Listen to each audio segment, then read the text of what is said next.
Olá, amigos do Irmãos de Luz. Tudo bem com vocês? Meu nome é Juliana Santos e eu estou muito agradecida e muito feliz de retornar para falar sobre o nosso Mestre Jesus. Hoje nós falaremos sobre a parábola do bom samaritano. Aquela parábola onde fala de um homem que estava caminhando e sofreu na estrada uma grande violência. Ele foi assaltado, espancado, deixado nu, quase morto na estrada. Então passa um sacerdote, passa um levita, olham, nada fazem. Até que passa um samaritano, que com todo o seu amor, sua alma, suas forças, salva aquele homem, cuida-o, demonstrando assim o amor a Deus. Nós então vamos compreender melhor o significado disso tudo. Bem, para começar a falar sobre os samaritanos, nós iremos lá para o Evangelho segundo o Espiritismo, logo na introdução, onde ele fala sobre notícias históricas. O Kardec salienta o seguinte: os samaritanos estiveram quase constantemente em guerra com os reis de Judá. A versão profunda, datando da época da separação, perpetuou-se entre os dois povos, que evitavam todas as relações recíprocas. Então, o povo hebreu viveu numa época em que reinava o rei Davi e o rei Salomão. Nessa época, tinham 12 estados, ou 12 tribos, que eram as tribos de Judá, né? Como a gente conhece. E ocorreu com a morte de Salomão a cisão, a separação dessas tribos. 10 tribos foram para o norte, que fizeram a Samaria, então eles se tornaram samaritanos, e 2 tribos foram para o sul, que foram governados pelo rei de Judá, por isso que se chamam judeus, e eles formaram Jerusalém. Então, esse povo, eles eram da mesma nação, porém, com essa separação, eles viraram inimigos ferrenhos. Ferrenhos mesmo, que quando se encontravam, se matavam, se odiavam infinitamente. E o Kardec também explica: aqueles, para tornarem maior a cisão e não terem de ir a Jerusalém pela celebração das festas religiosas, construíram para si um templo particular e adotaram algumas reformas. Então acontecia o seguinte: os samaritanos, eles não iam para Jerusalém. Eles não se misturavam, não queriam nem se encontrar, nem se ver vestido de ouro, banhada a ouro, na verdade. E os samaritanos fizeram os seus próprios templos, suas próprias festividades. E existiam 3 festividades muito importantes em Jerusalém, que eram a festa de Páscoas, Pentecostes e Tendas. E como não tinha os samaritanos em Jerusalém, eles ficavam separados, eles não confraternizavam. Essas festas eram muito importantes e muitas pessoas peregrinavam de distâncias imensas para festejar, porque eles compreendiam que era uma forma de estar próximo a Deus, que Jerusalém é onde estava Deus. Era um ponto mais alto, então eles subiam, era o mais alto da cidade, eles subiam e achavam que estavam mais próximos de Deus. E eles estavam indo para essas festividades para ter uma experiência espiritual. É como quando nós vamos para algum templo religioso, seja qual for a denominação, nós estamos procurando uma experiência espiritual, um conforto, um consolo, um conselho, uma ajuda, seja o que for. É da mesma forma. E então, eles viviam um drama muito grande, né? Eram irmãos, eram o mesmo povo, só que não confraternizavam. E na véspera de Páscoa, naquela Páscoa a qual Jesus iria ser crucificado, Jesus estava com seus discípulos e ele falou: quero ir para Jerusalém. Até então estava tudo certo, né? Os discípulos compreendiam que Jesus ele queria fazer essa confraternização, queria ter essa experiência espiritual, essa peregrinação. Mas o que eles não entenderam é que Jesus falou: eu quero ir para Jerusalém, mas eu irei por Samaria. Aí que ficou complicado. Por quê? Existiam dois caminhos para ir para Jerusalém. Um que era para o Rio Jordão, que era por um local muito tranquilo, fresco, tinha água fresca, tinham pessoas, tinha sombra, era muito tranquilo, era ótimo. E eu falo assim, era ótimo, como se eu estivesse lá, quem sabe. Era ótimo. E o outro caminho era por Samaria, que era um caminho perigoso, totalmente desértico, quente e era vazio. Então tinha um perigo sim de ter algum tipo de violência, eles serem assaltados, seja o que for. Mas eles compreenderam, né? Eles não falaram nada. João Evangelista, ele tomou a frente e falou: não, Jesus, eu vou na frente para tentar encontrar um local para nós dormirmos. Porque eram 130 quilômetros de distância, era uma distância imensa, eles iriam a pé. Porque quem tinha cavalos ou burros era que tinha muitos recursos, então eles iriam a pé. Mas tinha que ter um local para repousar, para ter um alimento, para beber uma água, seja o que for, né? E era, inclusive, ainda é no Oriente uma cultura muito forte. Aqueles que são andarilhos, aqueles que são peregrinos, eles, em qualquer local, em qualquer casa, eles têm uma guarita. Nas casas do pessoal do Oriente, eles reservam um quarto, um local, reservam um alimento, uma água, e não se pode recusar, porque é até uma questão moral. Uma pessoa que vai a tantos quilômetros de distância no deserto, tem que ser por questões até humanitárias, qualquer lugar que você pedir água, não se pode recusar. E isso é até hoje. Então, o João Evangelista sabia disso e foi na frente para tentar encontrar um local correto, certo? Assim, onde parar, onde repousar, onde ter um local de descanso e alimentação. Então, ele foi na frente, só que eles eram judeus e eles estavam indo para Jerusalém.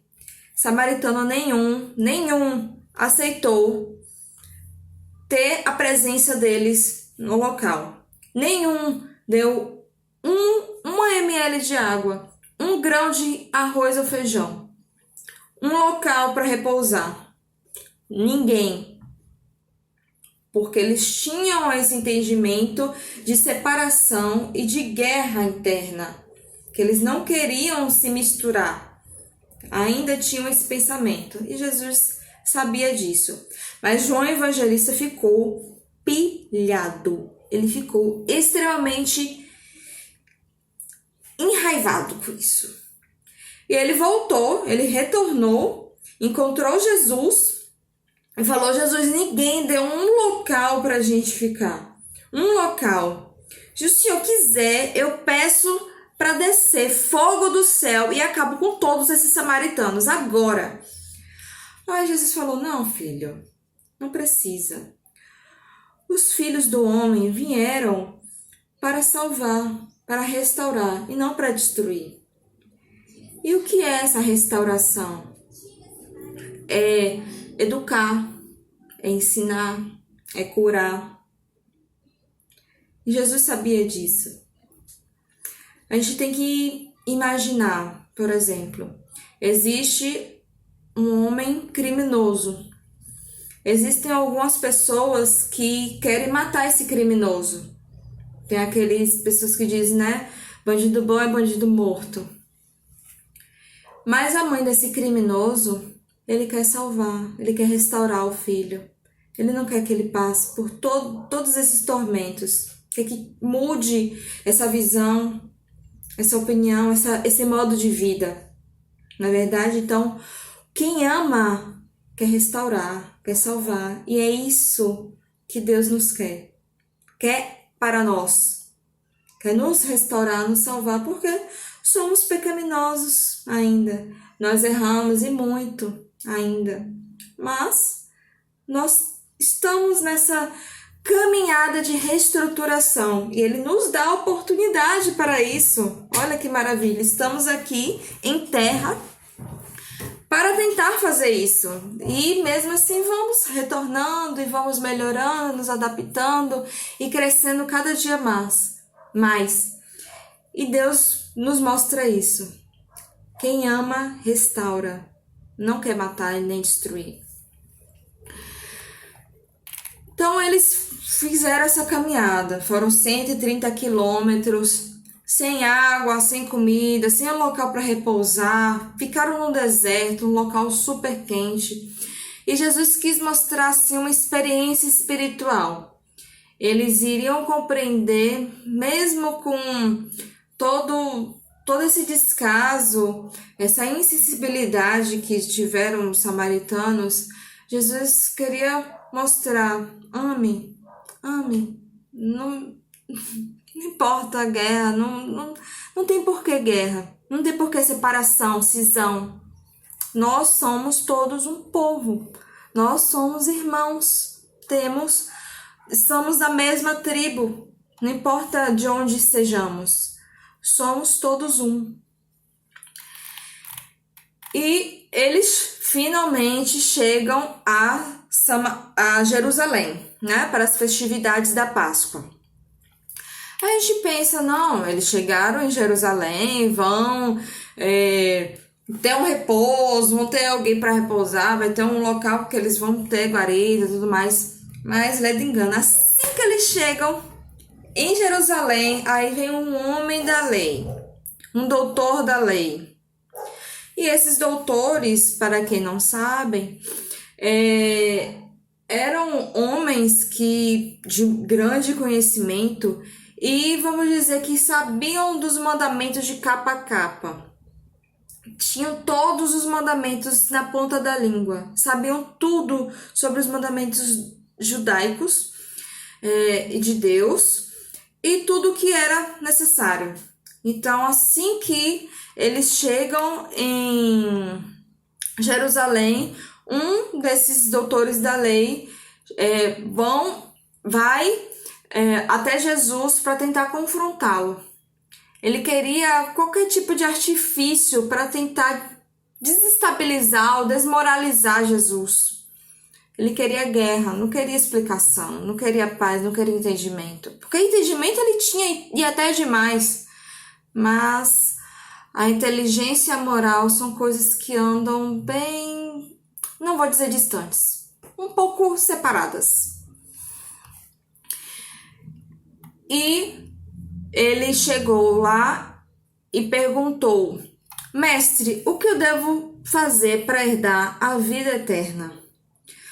Os doutores das leis, eles se reuniam muitas vezes para tentar entender e descobrir como herdar essa vida eterna.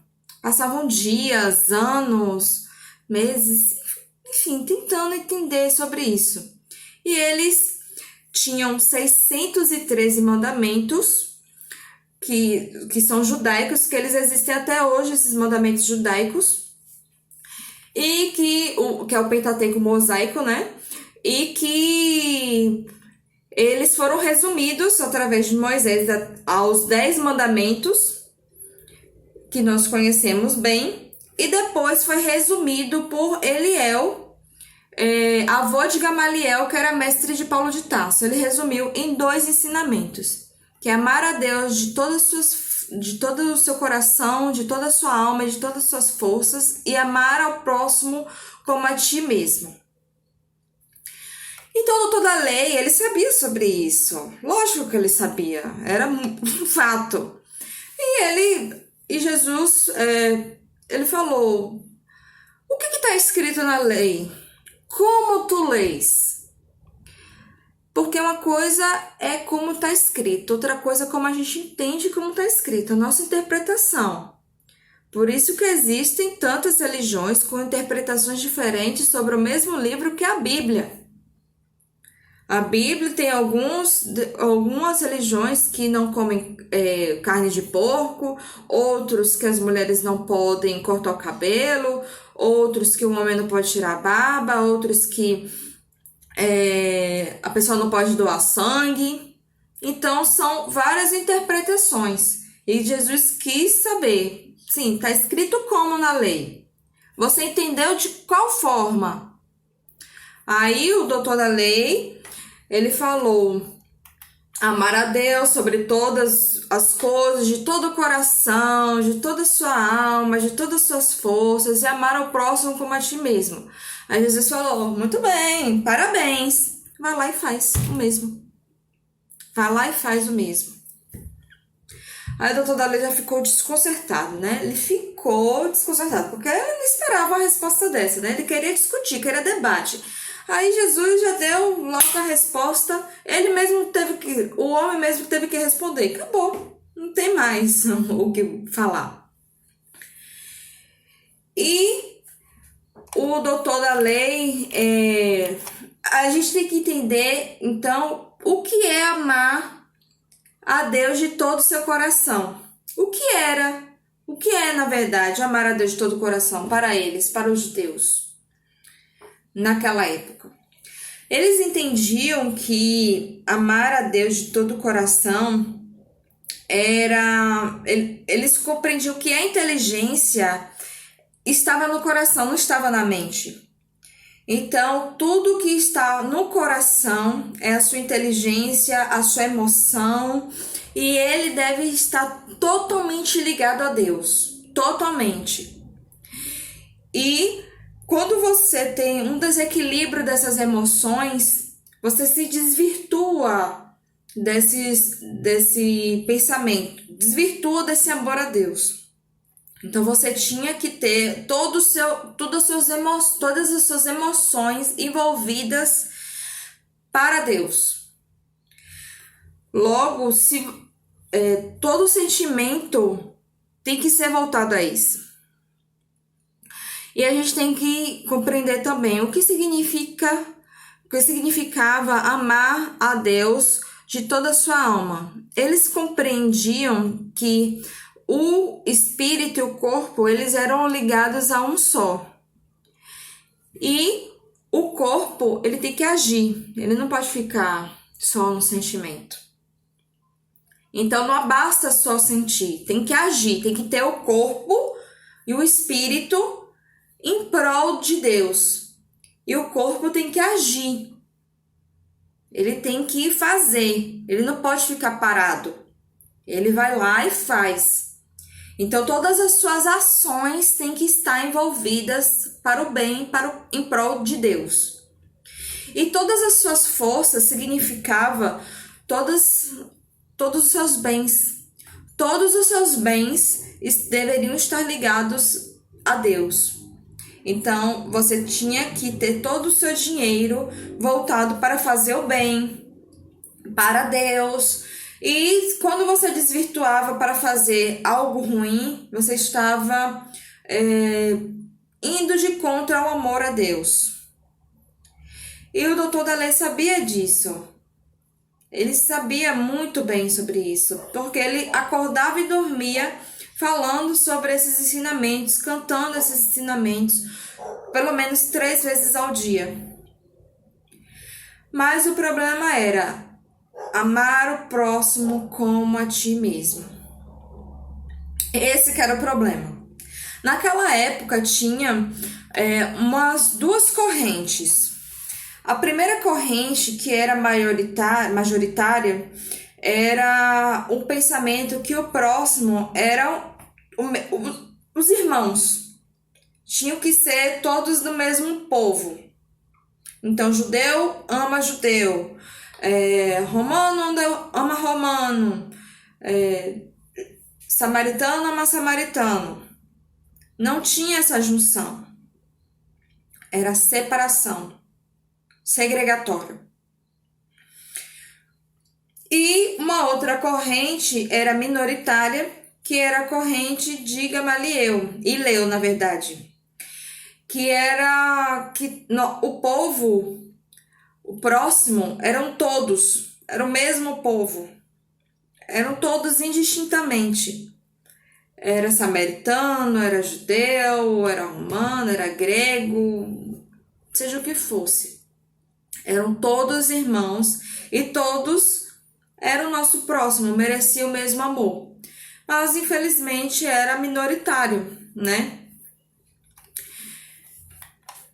E o dono da lei, ele perguntou: certo, mestre, eu compreendi essa primeira parte, mas quem é o meu próximo?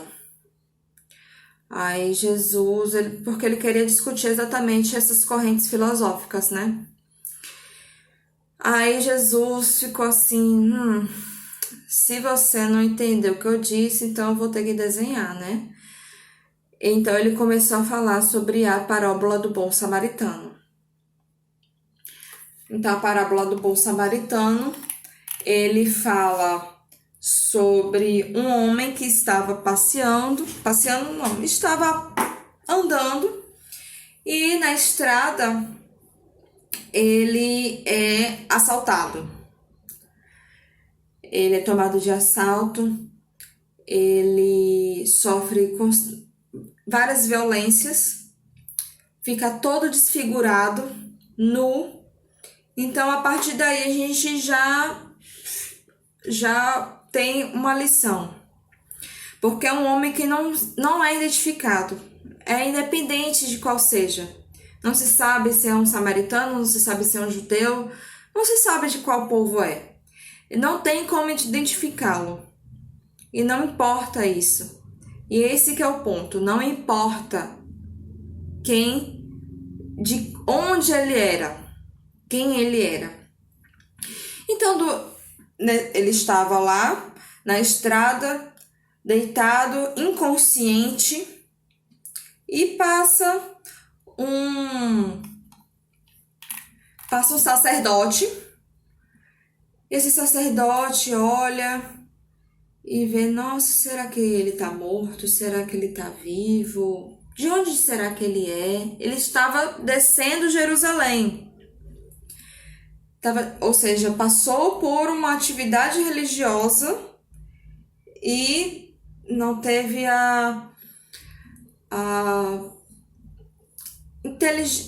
não teve o amor necessário para com o próximo. Então ele pensou, de onde será que ele é? Será que ele está morto? O que eu vou fazer? Não, vou seguir minha caminhada. Por que esse sacerdote não quis pegar esse homem? Naquela época, tinha-se o pensamento de que sacerdotes não poderiam tocar uma pessoa morta, porque tinha que passar por um processo de purificação que demoravam dias. Então, ele não queria se contaminar para passar por esse processo de purificação. E também teve essa ideia de, será que é do meu povo? Será que é um judeu? Enfim, ele pensou sobre isso. Logo após, passou um levita, viu que o sacerdote tinha feito e desceu da mesma forma. Desceu porque ele estava em Jerusalém e desceu, ou seja, passou também por uma atividade religiosa e não teve essa sensibilidade. A gente passa por todas essas atividades religiosas, vai procurar Deus, mas não compreende que Deus está naquele irmão também. Está ali presente com aquele irmão que está pedindo socorro, precisando de um socorro, de uma ajuda. Até que passa um samaritano. Ele está passando, provavelmente a trabalho, porque de Jerusalém ele não veio com certeza, como nós sabemos, né? Ele estava passando a trabalho até que viu aquele homem naquele estado. E na parábola ele fala, foi tocado de íntima compaixão. Ele foi tocado de íntima compaixão. Ele viu aquele homem e tocou-se. Teve sentimentos. Então ele amou a Deus de todo o seu coração. Então imediatamente ele vendo aquele homem, pegou, tirou algumas vestes e vestiu aquele homem, pegou o vinho, colocou no homem para tentar, um antisséptico para limpar suas feridas e tentou anestesiar suas feridas e logo ele amou de todo de sua alma, porque ele viu aquele homem, compadeceu-se, sentiu, amou de todo o coração. E na mesma hora ele foi e agiu, tentou salvar, amor de toda a sua alma. Foi de sua alma. Ele agiu, porque não basta só se compadecer, você tem que agir, você tem que fazer. E ele agiu. Então ele pegou esse homem e levou até uma pousada, pagou suas diárias, pagou sua alimentação, deu 2 denários a mais e saiu, viajou e falou, quando eu retornar eu pago o necessário que ele gastar. Então ele pegou os seus bens materiais e foi para o bem, foi para o amor. Amou de todas as suas forças.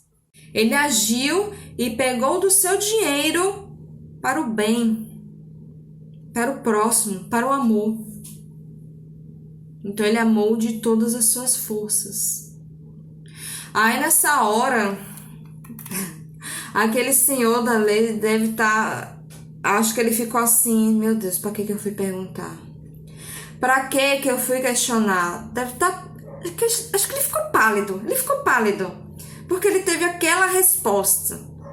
E João Evangelista que estava do lado também, né? Porque vocês lembram que ele queria jogar fogo do céu para matar todos os samaritanos? Então Jesus nos ensina muito. Nos ensina assim, de uma forma muito simples, leve e direta sobre o amor, que é independente das suas experiências, do que eles fizeram ou deixaram de fazer, de quem eles são ou deixam de ser. Jesus nos ensina a amar, independente de quem seja. E o Jesus, ele devolve a pergunta, quem era o meu próximo? Qual desses 3 se tornou o próximo do homem que caiu nas mãos dos assaltantes? Ele volta, ele faz o inverso. Ele se coloca no lugar daquele que estava necessitando de ajuda. Quem se tornou o meu próximo? Quem estendeu a mão para mim? Porque quem sofre a violência não quer saber quem é que ajuda, não. Não quer saber qual o time, qual é a religião, o que é, o que não é.